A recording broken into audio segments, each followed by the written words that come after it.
இன்றைக்கி சரஸ்வதி கேட்டரிங்கோட ஸ்பெஷல் கோவில் பொங்கல் பார்க்கலாம் வாங்க. நம்மளோட ஸ்பெஷல் கோவில் பொங்கலில் முதல்ல பச்சரிசி எடுத்துக்கிறோம், பைத்தம்பருப்பு எடுத்துருக்கோம். இது ரெண்டையும் நல்லா ஒரு 3-4 தரம் நல்லா வாஷ் பண்ணிவிட்டு அதுக்கப்புறம் கிட்டத்தட்ட ஒரு மணி நேரத்துக்கு ஊற வைக்கணும். நல்லா ஊற வச்ச பிற்பாடு அந்த கேப்பில் மிளகு, சீரகம், பச்சை மிளகாய் இது 3ஐயும் போட்டு நல்லா தட்டிக்கணும்.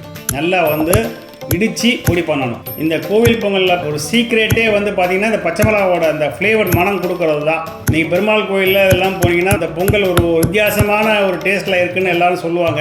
அது என்ன ஒரு ரீசன்னா மெயின் இந்த பச்சை மிளகாவோட இன்க்ரீடியன்ஸ் தான். இந்த ஊற வச்ச பச்சரிசி, பைத்தம்பருப்பு ரெண்டையும் போட்டு நல்லா நீங்கள் குக்கரில் ஒரு 4-5 விஷில் வர மாதிரி அதுக்கேற்ற வாட்டர் கண்டென்ஸை விட்டுட்டு குக்கர் மூடியை திறந்து அந்த சாதம் நல்லா ரைஸ் எல்லாம் குழஞ்சிருக்கான்னு பார்த்துட்டு மறுபடியும் அது குழையிலனா இன்னும் கொஞ்சம் லேசாக கொஞ்சம் வாட்டர் விட்டு கொஞ்சம் ஒரு அளவு ட்ராப் நெய் விட்டு இன்னும் ஒரு மூடி 2 விசில் விட்டிங்கன்னா நல்லா குழஞ்சி வந்துடும்.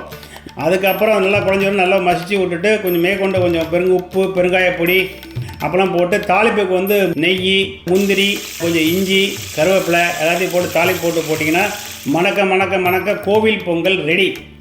செஞ்சு பாருங்கள், சூப்பராக இருக்கும்.